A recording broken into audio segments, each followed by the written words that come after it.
अब भारत में पंडित और पुजारी भी सरकारी एम्प्लॉय बन चुके हैं। उनका सैलरी 30,000 से लेकर 90,000 तक बढ़ चुका है। अब हमारे देश में जहां यूथ हमारा हाईली कॉम्पिटिटिव एग्जाम निकालने के लिए जेईई नीट जैसा एग्जाम देता है, तब जाके कहीं कोई डॉक्टर बनता है, कहीं कोई इंजीनियर बनता है। और हमारे देश में एवरेज एमबीबीएस डॉक्टर का सैलरी 30 से 35,000 सरकार देती है। वही इंजीनियर 80% तो ऐसे ही बेरोजगार निठल्ला घूमते रहता है, और जो 20% को नौकरी मिलता है उसका भी सालाना पैकेज 2 से 2.5 लाख रहता है। लेकिन अब बाबा में बहुत स्कोप है भैया। सीधे सरकार आपको 30 से 90,000 तक का सैलरी देगा, उसके बाद फुल इज्जत मिलेगा, कोई इनकम टैक्स नहीं देना है।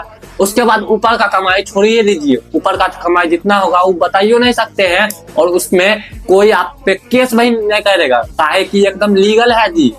मतलब हमारे देश में जहां इसरो के वैज्ञानिक को 55 से 56,000 सैलरी मिलता है, वहीं बाबा को 90,000 सैलरी मिलता है। तो बताइए स्कोप किधर है, बाबा बनने में है कि नहीं है।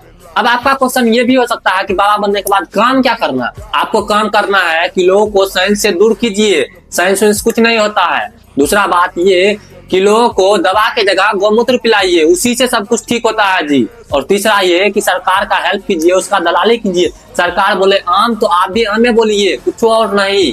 अब आप लोग भी जल्दी जल्दी से इसका तैयारी कीजिए और मंत्र फूकिए, दाढ़ी बढ़ा के बाल बढ़ाइए। अब इसमें एक दिक्कत बड़ा ये है कि ये 100% आरक्षण के साथ आता है। तो अगर आपका उस 100% आरक्षण में गिनती आता होगा तभी ये तैयारी कीजिएगा, नहीं तो ये भी नौकरी आपको नहीं मिलेगा जी।